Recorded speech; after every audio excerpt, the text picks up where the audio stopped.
Well, it is that time of the week again. Back at it with another episode of the Baseball Card Junkies podcast. You got myself, Mr. Enfuego, and then you got Mike from Ripping for Rookies. How we doing, everyone? Right now we got. How we doing, Jason? Yep, and he just got to throw in there about his Jays. That's okay though. That's all right. That's fine. I'm gonna let that one slide. Got the best record in the American League. Oh, now they're starting to come in. Here we go. What's up, Ray? Yep. If you push the button, they will come. What's up, Ray? Boo, what's up? Sean, how's everybody doing? Alan, here they come. Mark. All the usual suspects are coming in. Yep. Glad everybody can come in and hang out with us for a little bit. So, how was the weekend besides work? Anything fun and exciting? Well, I was off yesterday, and I was actually off today, too. So, I actually shot a video, a Goodwill Wednesday video that's going to go up on Wednesday. Other than that, cut the grass and did the usual stuff around the house, and I'm here with you tonight. Awesome. Yeah, so let's just jump right into it. As far as releases, nothing really big coming out. The only thing, Topps T205 baseball.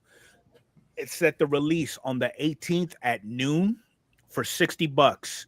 8 cards per pack with 4 packs per box. Now, is this the one that they're going to do in 6 series like they did before?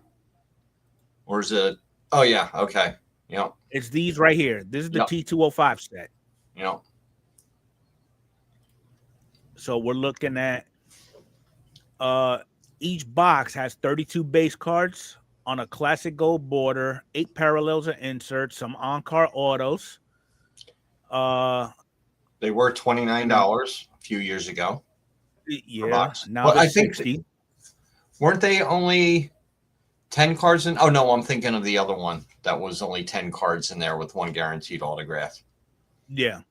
Oh, look, they even got variations. So they got the on-card auto. They got the City Connect variation, the no-cap variation, All-Star Game hat variation, Presidential First patches. Okay, so there's an EQL also.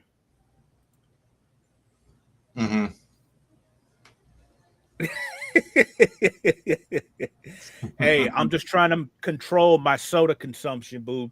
But I appreciate the dono, man. Still trying to maintain my girlish figure. But yeah, that's the only thing that's really releasing for baseball. Everything else, I mean, you got Disney, Dune Chrome, soccer. Always a Star Wars release in there. Yep. Yeah, Star Wars Sapphire is $249. Why can't baseball be $249?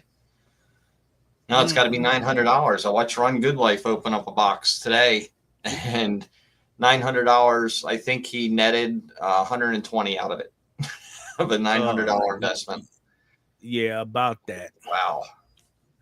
Wow. So that's the only thing that's actually being released that's relevant. Now, eBay, they started going in the direction of making things right for both the buyer and the seller. You know how that old saying goes, you take 2 steps forward and 1 step back? This happens to be one of those cases where they take that step back. So you got this gentleman called Break Even-ish, and he wrote that eBay, he listed a card as excellent and took pictures of a bad corner. And here's the picture right here. He also talked about it in the description. So apparently this card was over $300, so it had to go through the authentication process. They failed it for not being near mint and refunded the customer. And the best thing that they did for the seller was give him a $50 coupon. And the buyer kept the card? And the more than likely the card was returned to sender. Oh, okay. So he got the card back and $50. Huh. But I mean, we kind of mentioned it last week. You can't go wrong if you list a condition as excellent. Don't let anything slide. Apparently, they didn't do it on this go around. Well, and look at that price point, 301. Isn't anything that goes over $300 automatically gets sent in to their grader? It triggers the authentication process. Okay. Yeah. So if it was $299, probably nothing would have happened. Correct. Okay. And it looks like it's a Bowman baseball, Lava Auto 50/50, and it had to be a Blue Jay. So I can see why they kicked it back, but I digress. I'm gonna digress on that. Oh, Mike says it's anything over 250. Okay, I thought it was 300. There you go. Okay, yeah, I thought it was 300 too. So here's a little fun thing about inflation. There's no fun things about inflation. So on September 9th, this person posted he just learned that the Shohei Ohtani rookie year fat packs sell for $200 today. Okay. How much are fat packs usually where they were normal? They're like $12. Yeah, well, something like that, 12, 19, somewhere around there, depending on the product and release. I think Bowman was a little bit higher. Yeah. But now, no, not so much. Yeah, because So if the you're looking to get Ohtani rookie's in there. But still, for $200, I can go out and buy an Ohtani rookie. Right. All right. So this tweet came out of nowhere.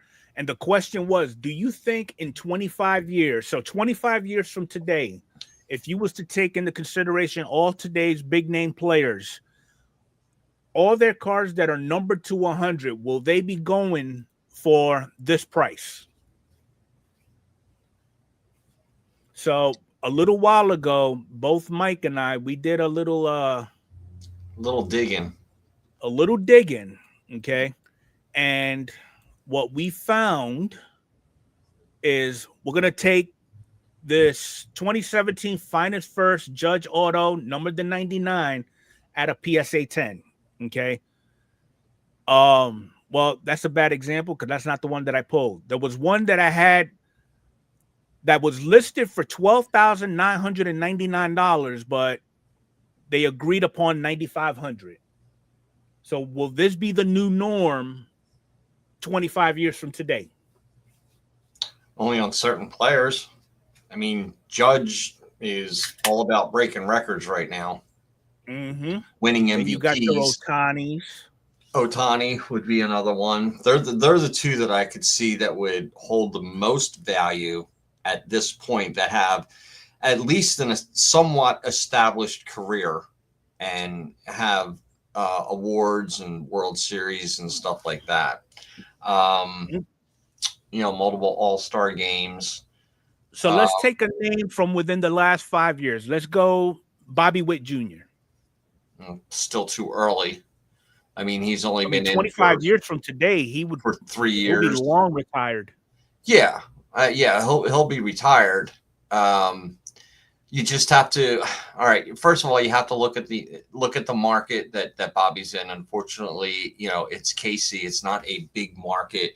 If Bobby Witt was on the Dodgers or the Yankees, his name would be more prominent than it is. Not saying that it's not. I mean, to baseball card collectors, it is, but to the casual baseball fan, like when I got back into collecting baseball cards, I mean, even Pat knew who Mike Trout was, Okay. But if he was in a bigger market, there would be more hype behind him.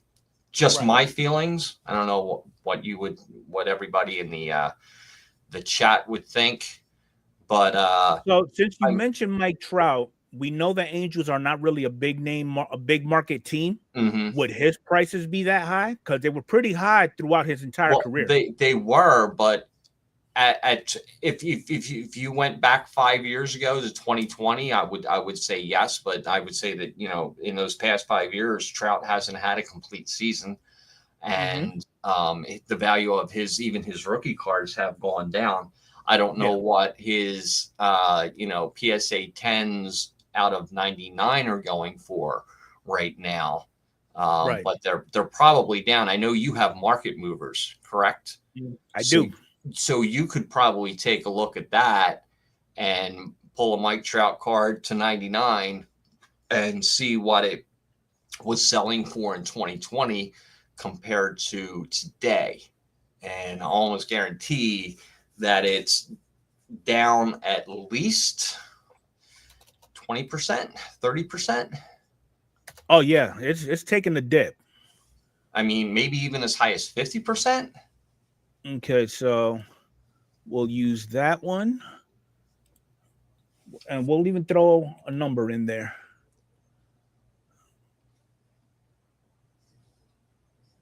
Okay, we'll do that one. His regular green refractor.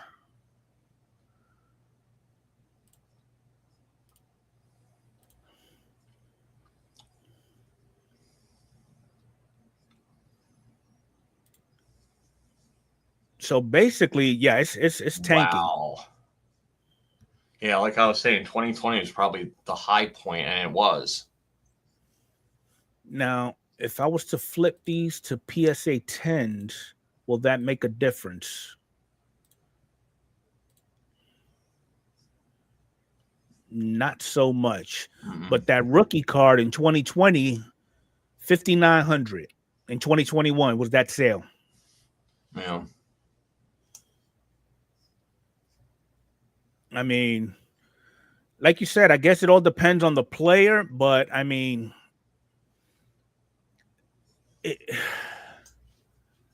I don't know, because there might be some sleeper players now that might creep up later on, like kind of like Frank Thomas. He wasn't commanding much back then, but now some of his Tiffany cards, they're slowly starting to creep up in price. Mm-hmm. You know, so so Trout's gonna move to Philly and find his niche. He might move to the Philly suburbs, but he's not moving to Philly.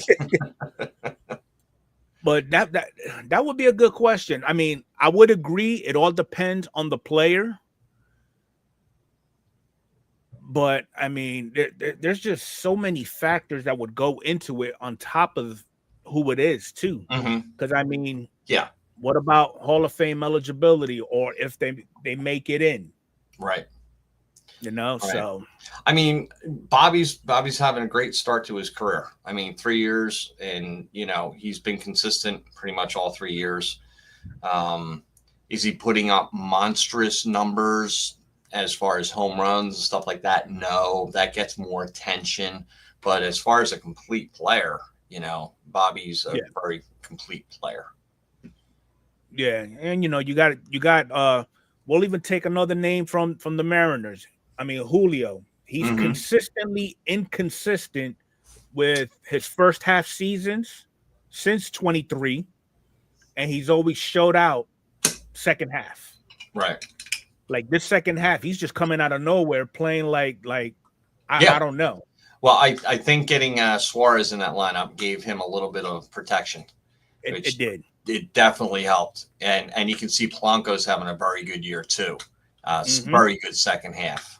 So yeah, one player can make a difference on a team, and I think that's what they were missing. Who knows what Julio would have been like if they had Suarez the entire year. Now they did have him on the team a couple of years ago, right? You know, and then they let him go to the Diamondbacks, and now he's back, and he's doing great things. All right. So this is another one that I had to throw out there for you because I kept you in mind. How do you feel about this mashup?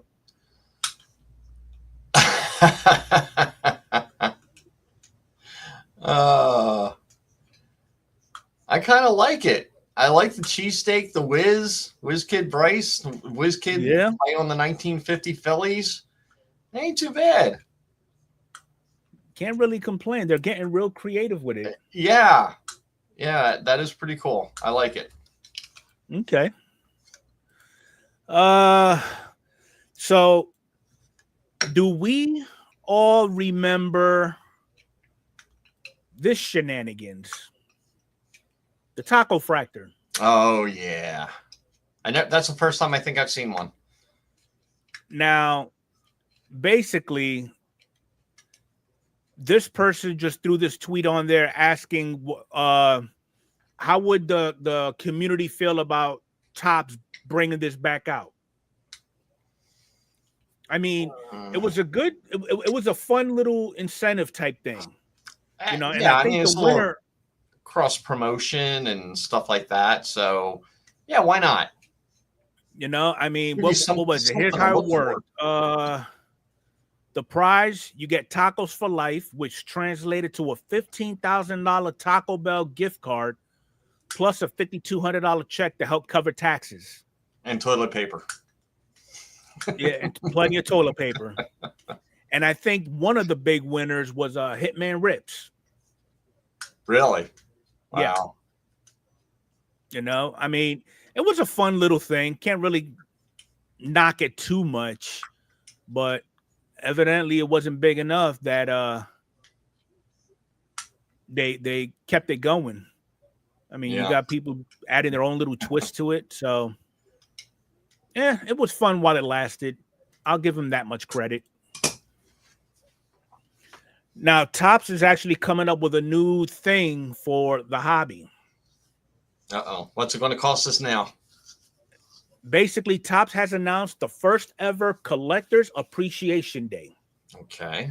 All right. So basically, it's going to be an event that's taking place on Saturday, September 20th, and it's only going to be for a one day thing only. And collectors can unlock special perks and experiences just by showing a random trading card at select retail and ballparks. So, for example, if you go to Citi Field, well, fans in New York City, Baltimore, and Cincinnati will be able to participate. So, if you go to Citi Field, okay, with a Mets card, you get a free hot dog voucher for the first 500 participants. Mm-hmm. You go to Baltimore, you get a $15 concession voucher. If you go to the Great American Ballpark, you will get a promotional item. Doesn't say what. If you go to Dick's Sporting Goods, they will give you I believe it's an exclusive Windcraft pin. I don't know what a Windcraft is. I don't know. And then if you go to GameStop, you will take advantage of a full suite of collector perks, including buy one, get one half off on Fanatics card supplies, a PSA rip and submit service with complimentary sleeves and loaders, $20 gift card with a purchase of a Marvel's Hero 1975 Star Wars Chrome 2025 Marvel Chrome, or a GPK 40th anniversary hobby box. And then if you go to the store, the MLB store, you will get an exclusive hat pin. I wonder how many people are going to try to pass off a Panini card, and how many people will be successful. My question is, for those that live within the 5 boroughs of New York City, how many is going to go to the MLB store and catch a Met game? I'll probably go to the MLB. Or try to do laps at the same spot to double dip. Yeah. Yeah, that could definitely happen. Yep. So, I mean, it's a good idea. Something different. Can't really complain about it. All right. So we got another CEO who's selling us his story about how he got into the hobby. So Brian Lee, he happens to be one of the co-founders for Arena Club. Mm-hmm. And basically he shares his stories of what got him into the hobby. So he attended his first Dodgers game when he was 8 years old. And I think he's like into his 50s now, if I'm not mistaken. His favorite player was Steve Garvey. So he loved the player so much, he rode his bike 2 hours to Fountain Valley Cards and Comics just to buy Garvey's rookie card, which is pretty cool. He's got a little bit of Magnus in him. He has a big collection of iconic Asian athletes. Mm-hmm. He's got some Derek Jeter cards. So, I mean, he wants others to share the same experiences that he had and the enjoyment that he had collecting cards and being a part of this hobby. Now, here's the problem with that. how we indulged in the hobby 20, 30 years ago is not the way we're doing it today. No.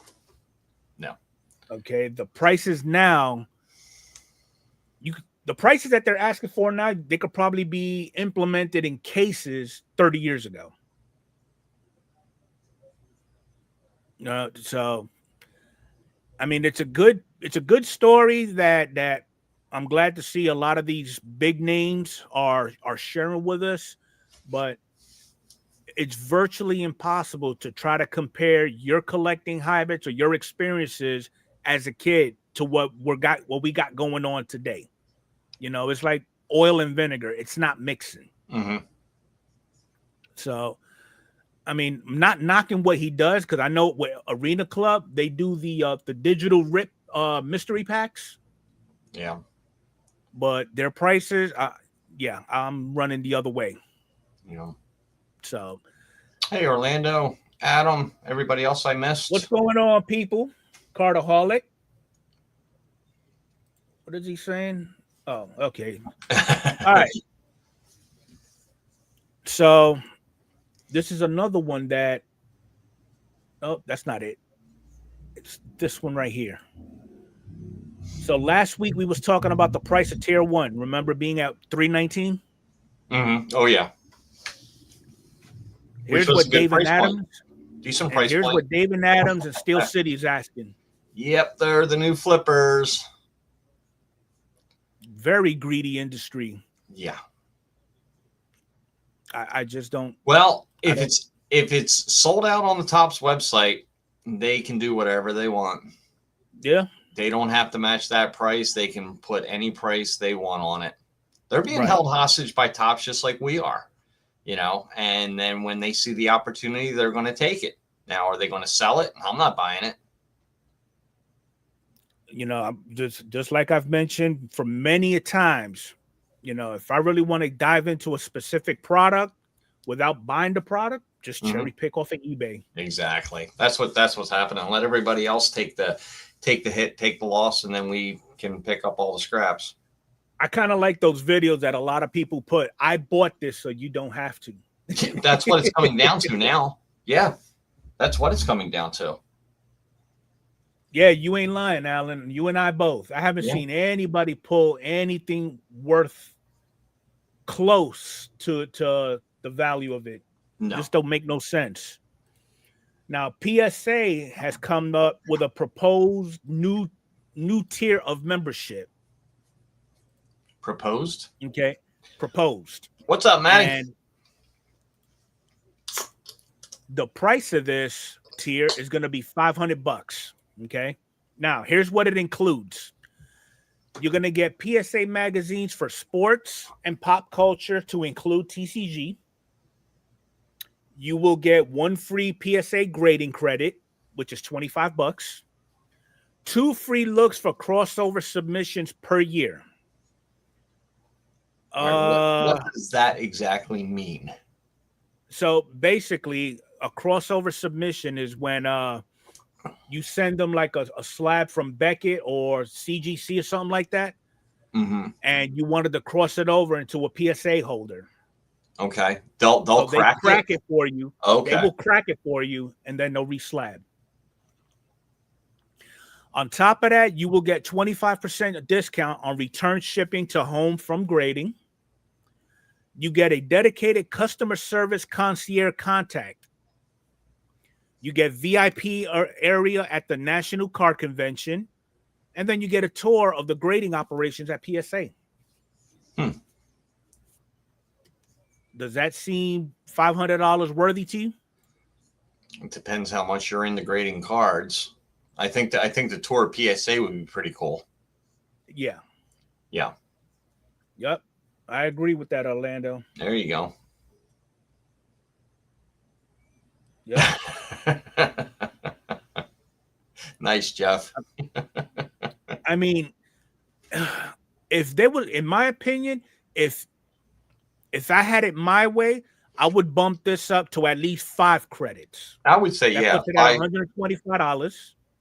I mean, it's $500. They're charging you $500. Why not do 10 credits? It's $20 a credit, $20 a slab, right? 25. Okay, 25. So 250. Yep. I mean, how much does it cost for the magazines? Not that much.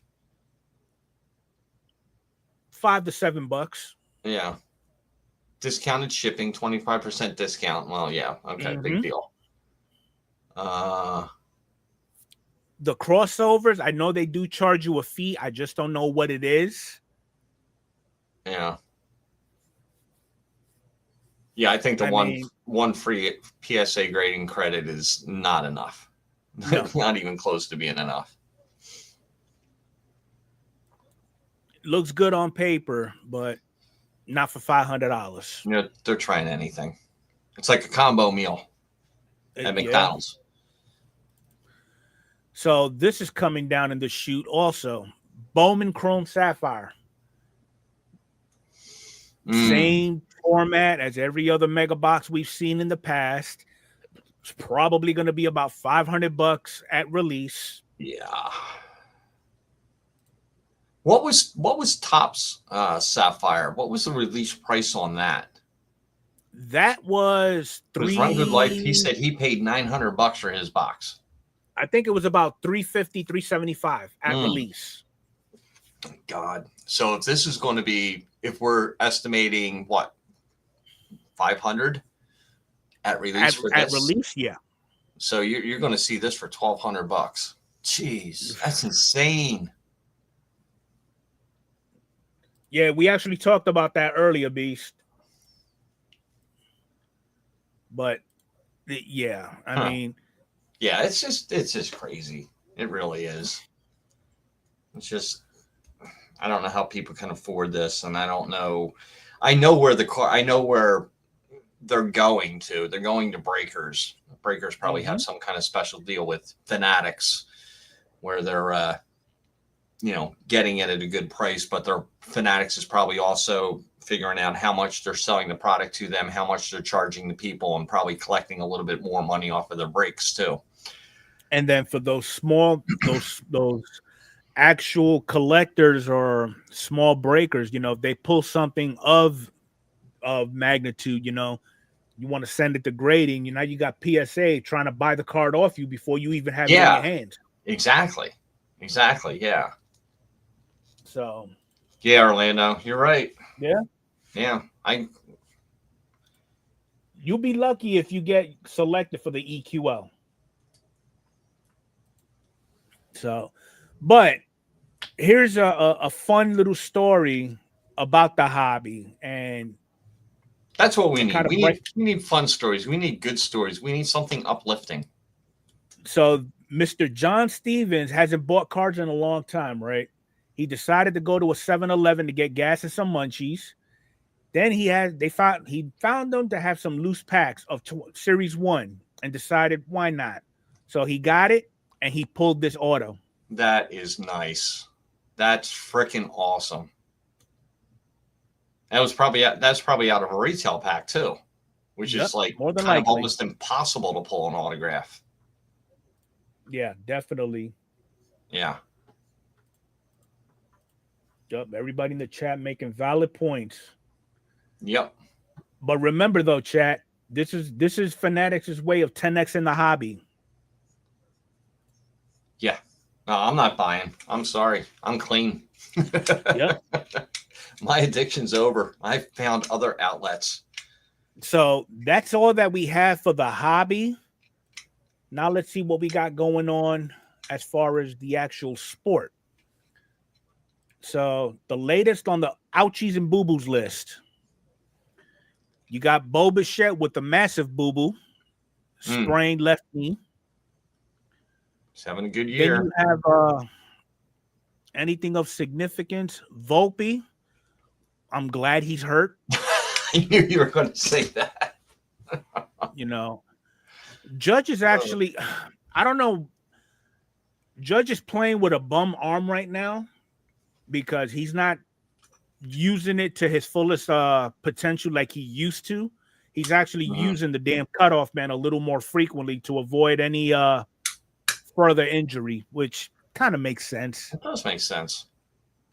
The Guardians, their number one prospect, Banana, he left the game He was on the IL for a left oblique strain.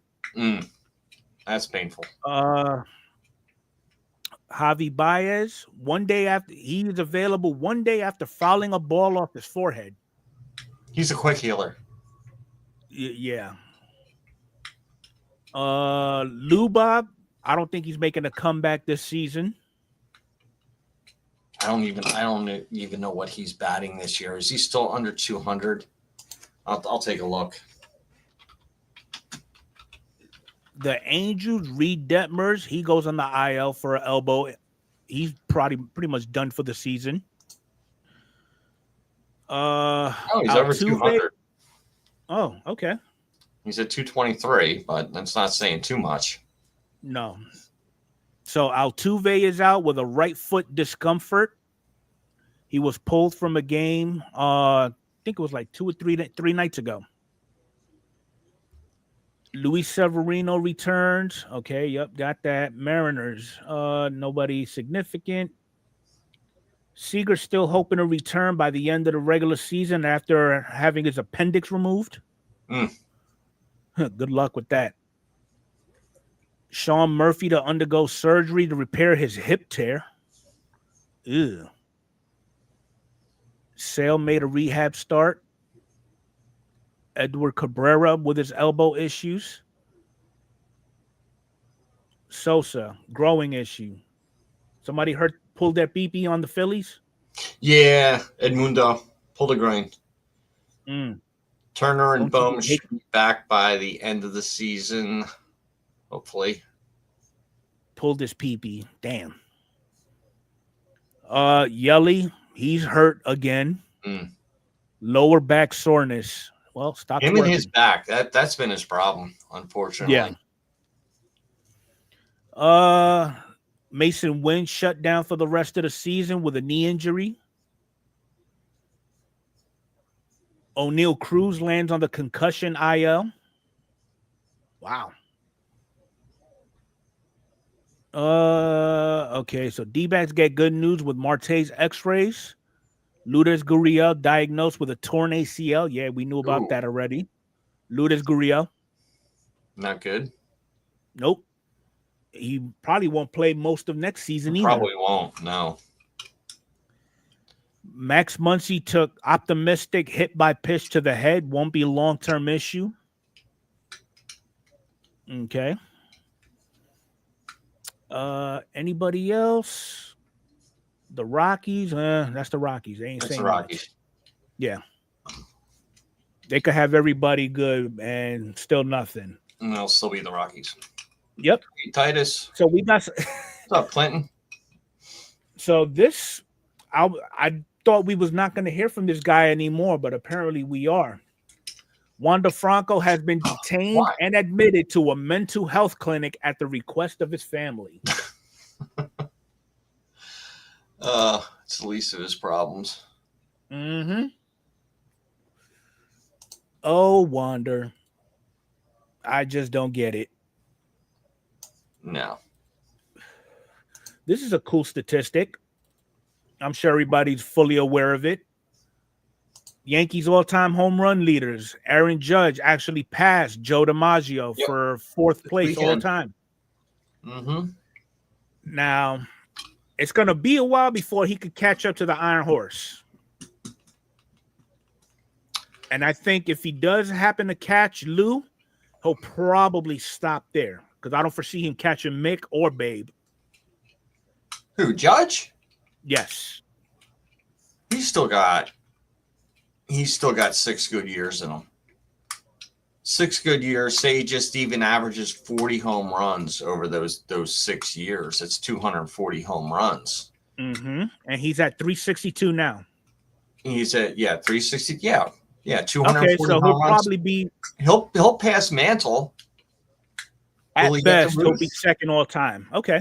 Yeah, but I mean, like we talked in the pre-show. I mean, I know they still have Stanton on the team for 2 more years, but Judge could be a DH and DH the rest of his career after that, and who knows?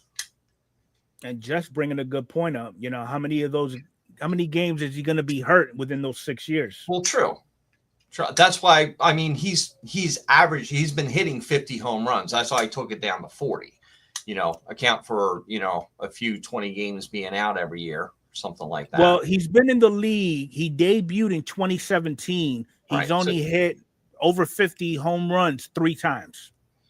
Okay, but it's 300, let's just say 360 home runs. He's been in the league since 2018. So did he play a full year in 18? I'm about to check right now. He played a full year in 17. Okay, so in 17, he played a full year. 21, he played a full year. 22, he played a full year. And last year. Right. Well, you can't take 2020 because nobody played a full year. No, I'm not even counting 20. 1, 2, 3, 4, 5, 6, 7, 8. So it's 9 years, 360 home runs. Let's see, 9 and 36 goes 4. Yeah, so he's averaging 40 home runs a year. Okay. Is what he's averaging. So, I mean, he had the one monster year with 62. Mm-hmm. And then 18 and 19 were down years for him. He was hurt. 23. 24, he had a good year. 24, he had a good year. He played almost a full season. He played full season this year. 23, he missed 50-some games. So, I mean, yeah, even if he's, keeps up 40 home run average, I mean, he'll be number 2. Yeah. He'll be number 2 on the list by the end of his career. But he's got to get into the DH slot. That's what he has to do. He's got to get out. I have a feeling he's got to get out of the field. And he'll probably start playing more of a DH role after we get rid of Stanton, more towards the end of this extension contract that he's got. Yeah. He hasn't missed that many games, Jeff. He may have missed. We've got 12 games left. So I had 12 on that 151. He's missed 11 games. Well, right now, for this season, he's played 139 games. Right. And they got 12 games left. So I'll take it to 151, 162. It's 11 games he missed. So that's not bad. He probably sat down a few games too. Yeah, they gave him a day off or 2. Yeah, Orlando. And to keep him healthy, have him DH. Don't put him out in the field. I mean, because right now, he debuted at 24. He's 33 right now. Right. So, and then who just put Bobby Sapp just put Trout is 1 away from 400 home runs, but it seems like he's been 1 away from 400 home runs for a long time. Yeah. I mean, he's probably had 350 since the last 5 years. He just hasn't gotten to the 400. Right. I mean, how recent did he hit number 399? I don't know. Okay, it was 9/11.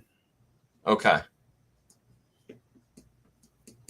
How many home runs does he have this year, and how many games has he played? Scroll back up.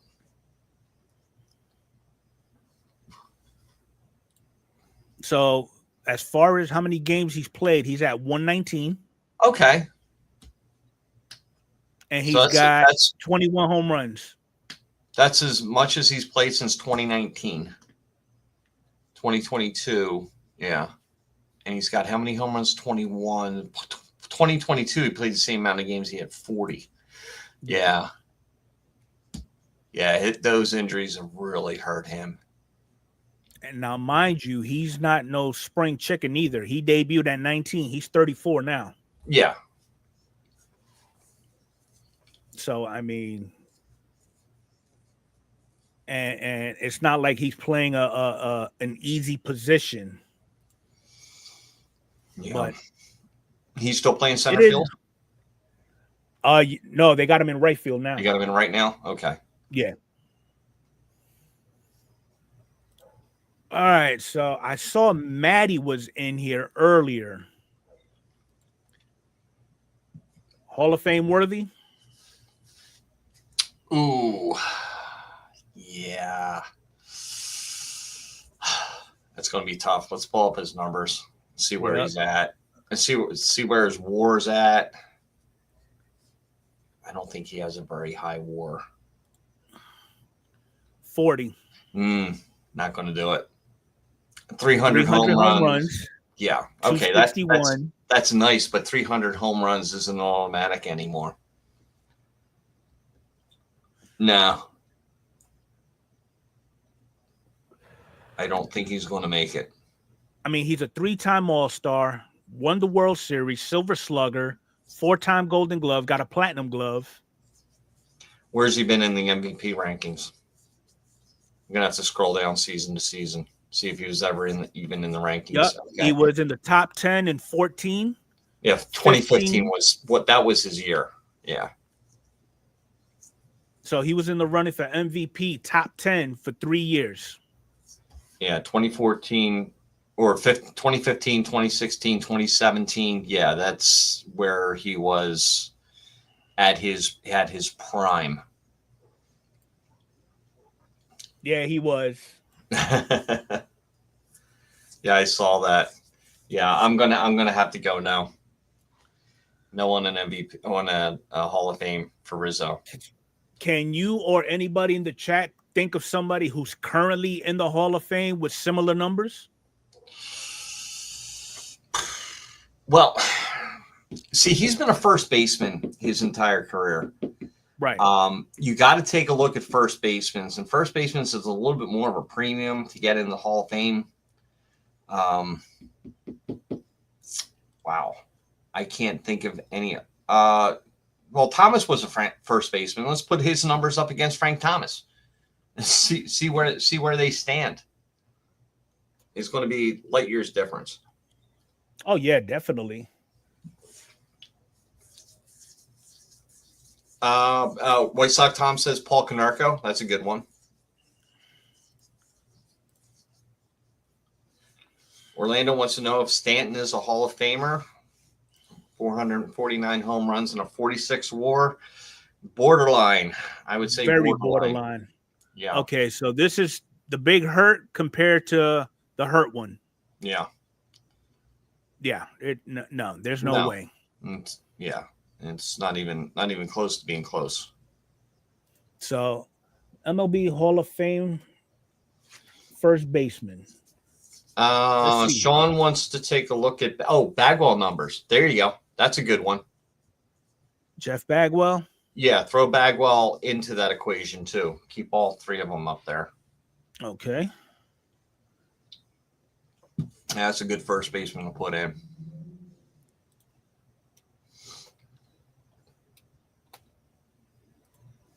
Who was another one? Paul Konerko? Was he a first baseman? I think he was. Okay. Let's throw them all in there. Thanks, guys.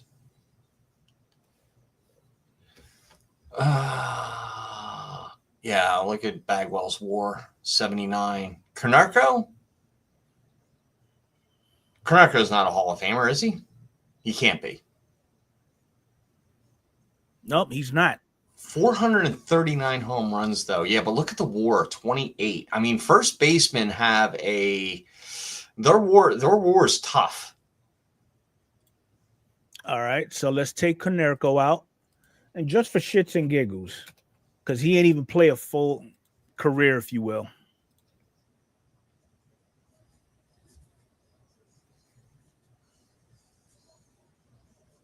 Played a full enough career. 493 home runs. But Gary, he wasn't a first baseman. He was an outfielder. No, he was a first baseman. He was a first baseman? Yeah. God damn. Jimmy Fox. There you go. Jimmy Fox. Harmon Killebrew. Oh, Eddie Murray. That's another good one to put in that. Eddie's going to be high. I'm trying to think of it.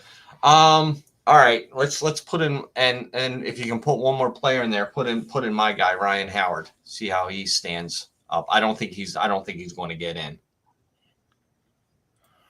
In fact, I know he's not going to get in.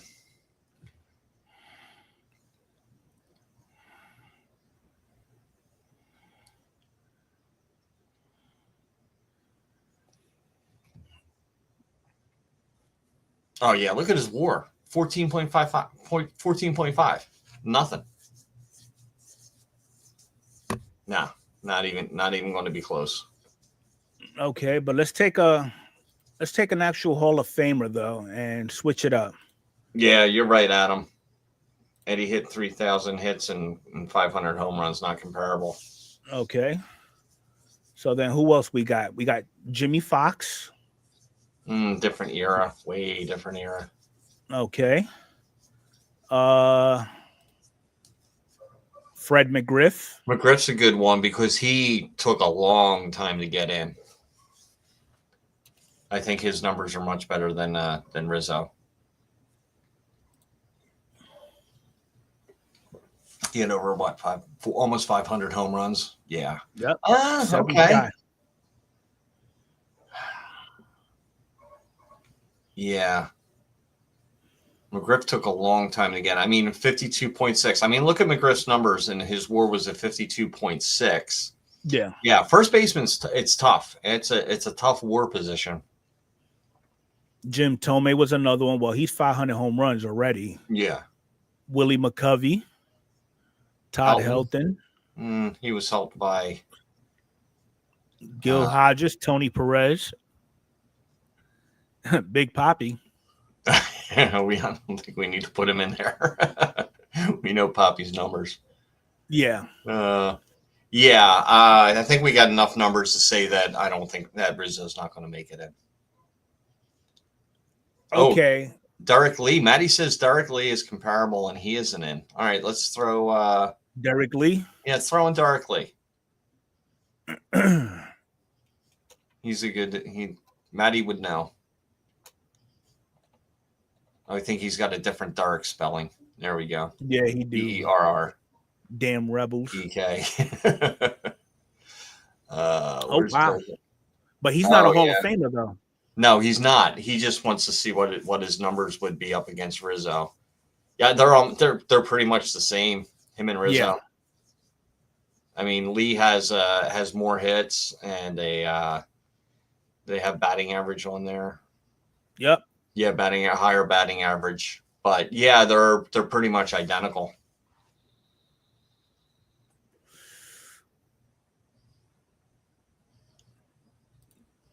Yeah, Tomei got a 600 home runs. So, I mean, okay, he may not get in during his 10-year eligibility, but what about Veterans Committee? Depends who else is going up against him at that point. I mean, that's 10 years from now. Yeah. I mean, 15 years from now. He's not eligible for 5 years, so it's 15 years from now. I may not be here to see it, so we'll see. You're a spring chicken, Mike. Yeah, I'm very young. I'm very young for my age. So there's a new documentary coming out on top of the Clemente one, and I think our brothers from the north would appreciate this one. Who killed the Montreal Expos? October 21st on Netflix. So they're going to have Pedro, Vladdy Sr., Larry Walker, Felipe Alou, and some other people talking about what caused their demise. You couldn't pay the salaries for their players. And Randy Johnson, too. Look at all the players that were traded from that team. Yeah. From the Expos. My God. Wasn't Galarraga? Wasn't he an Expo? I think he was. When he came up, Alou, yeah. I think was Clemens an Expo or was he a Blue Jay? Oh, Clemens came off as a Red Sox. I think he ended his career as a Blue Jay or close to the freaking owner. Yeah, absolutely. Yeah, I mean, it was the stadium. The stadium was horrible. I mean, it was just. Oh yeah, Pete Rose was our Expo. Yeah, Pete Rose went to to Montreal after the Phillies, but that stadium was just atrocious. It was a great starting point for a lot of the Hall of Famers today. Yeah, it should have been domed. They could never dome it. I mean, if that was a dome stadium, it would be different. I remember, games in October or in late September up there, and it's like 42 degrees, and it's raining and it's just miserable. There were no people in the stands. Gary Carter was on the Expos. That's another one. Yep. Yeah. And it was just a bad place to play baseball. The artificial turf was hideous. Oh God. Yeah. So many issues. Yeah, the 95 strike killed the Expos. There were a lot of things that killed it. It was just, unfortunately, I think if that was a better stadium and it wasn't just the Olympic Stadium that was converted into a baseball stadium, which it never should have been, and if it was a very good domed stadium, I think that they would have hung around. But I kind of think that Canada needs another baseball team, and I would not mind seeing the team go back to Montreal. That would be nice. It would be nice. I think so. I think if the expansion happened, and I don't know, the province or the country got around it, and build a nice stadium up there. Is it the Twins? Well, is it at the Yankees? Alan? No, they're playing in Minnesota. Oh, yeah. Well, the Twins, they hung it up. They basically traded their entire team at the deadline. Yeah. Yeah. Well, speaking of trading teams or horrible teams, Nationals have been officially eliminated from contention. They've missed the playoffs every year since they won it back in 19. Yeah. That's not really saying much. They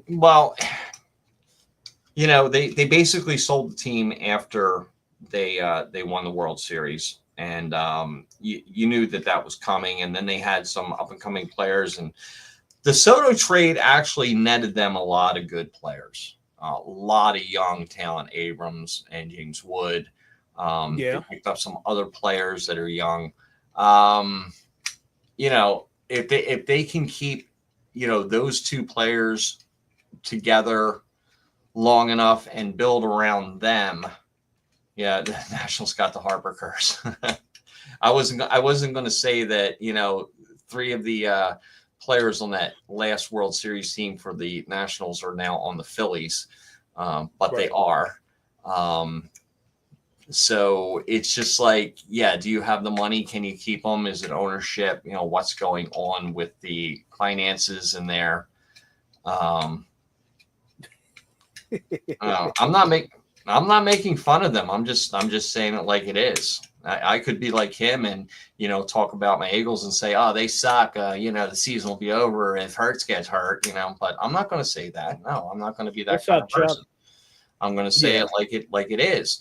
It comes down to ownership, and it comes down to, can they hold this core together and get some players around them?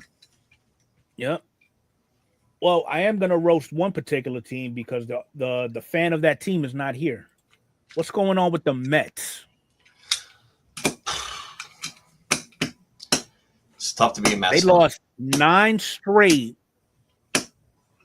and I think right now they're in a predicament where they lose any more, they're out of it completely.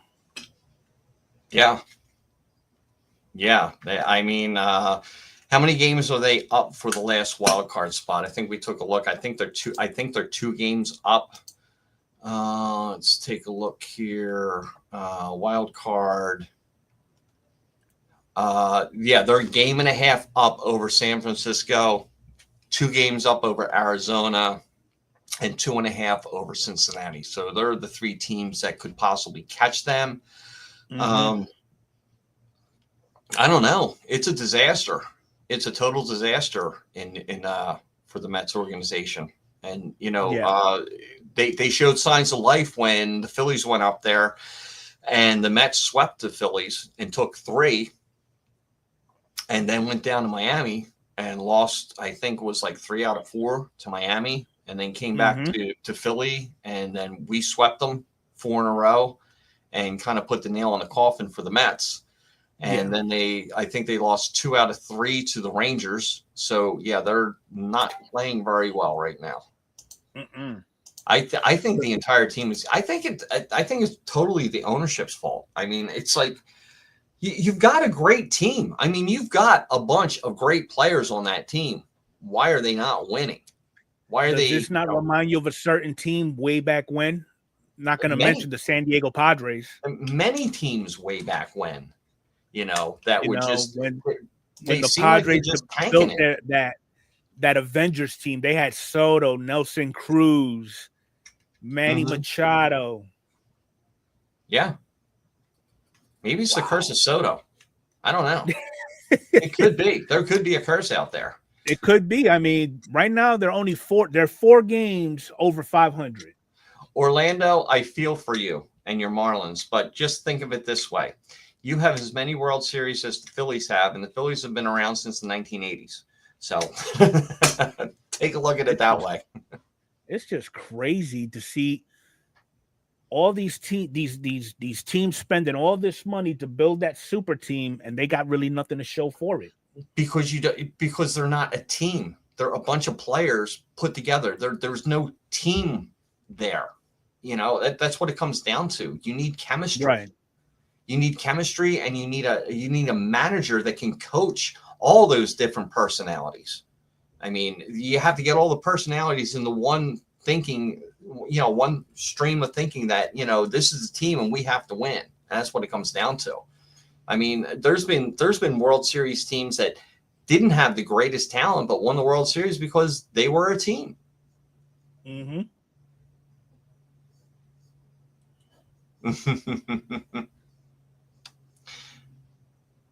Yeah. I mean, a lot of these teams are just made up of superstars.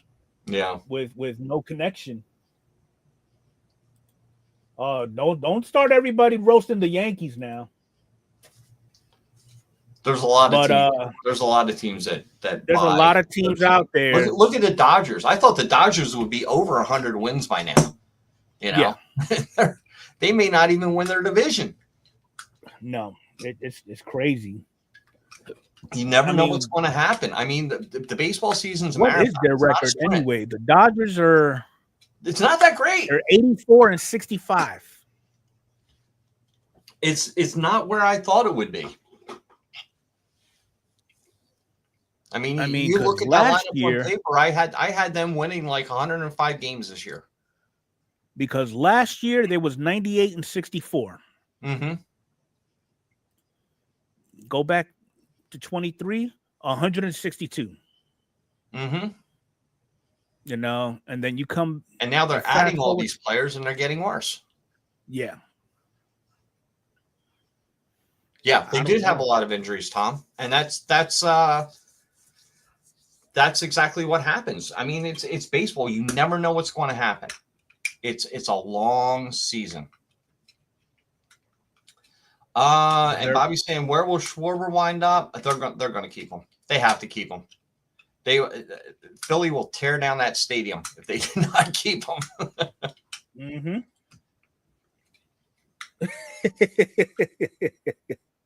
Yeah. Second most talented team is the Dodgers IL.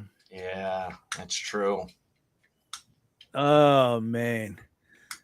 One thing I did forget to mention to everybody, and I know Alan is here, so he's into rarities like this. So PSA's coming up with a new program too. It's called the Players Collection Pedigree. And basically it's 60 cards that were pulled by random MLB players that's going to be put up for auction on September 30th. And it's going to be closing on October 10th. And basically you have an opportunity to win one of those auctions and get one of these cards that player pulled. And the only difference that I see that is significant, they're just going to put MLB Players Collection on the slab itself. Mm-hmm. So nothing really serious to write home about.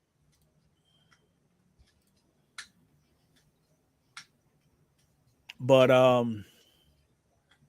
that's pretty much all we have for today.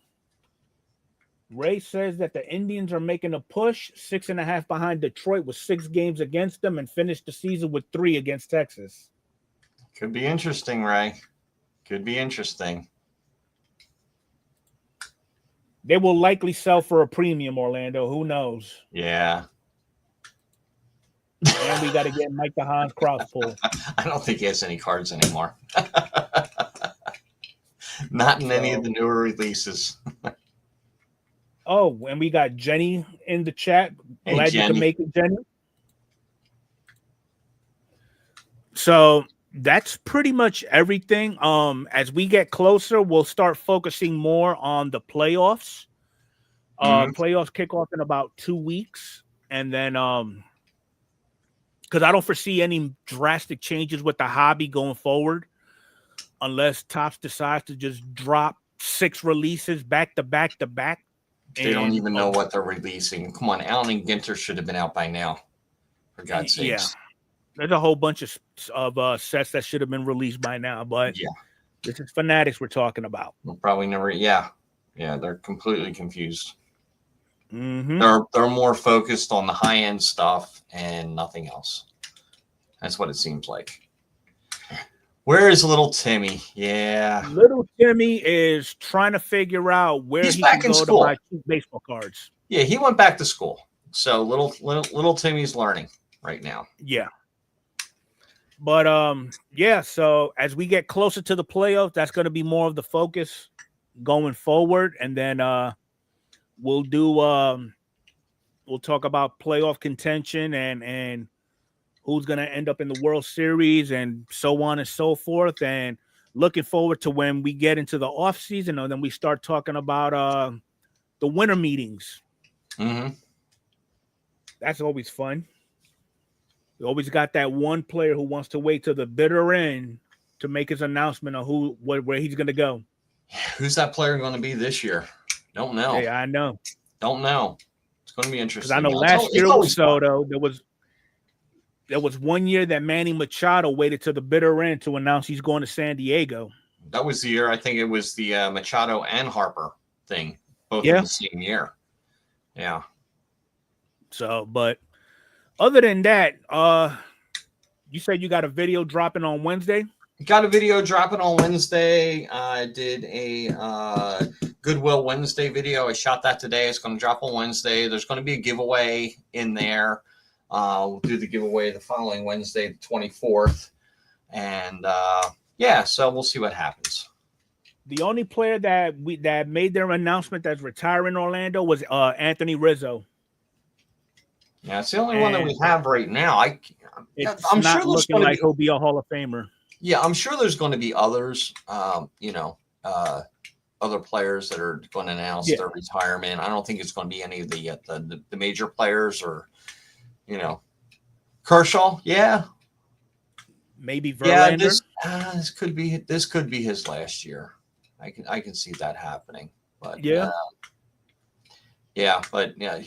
in the Hall of Fame. Because right now they're running on fumes. You got Kershaw, you got Scherzer, Verlander. Yeah. Maybe Castillo from the Mariners. So we're gonna see a few go out. We'll see what happens. DeGrom's not retiring. He's having a good year. yeah. He got maybe 2 years max, maybe 3. He may want to retire. Whatever. But I really don't have anything going on. I just dropped 3 shorts promoting the podcast. If you haven't taken a look at it, feel free to do so.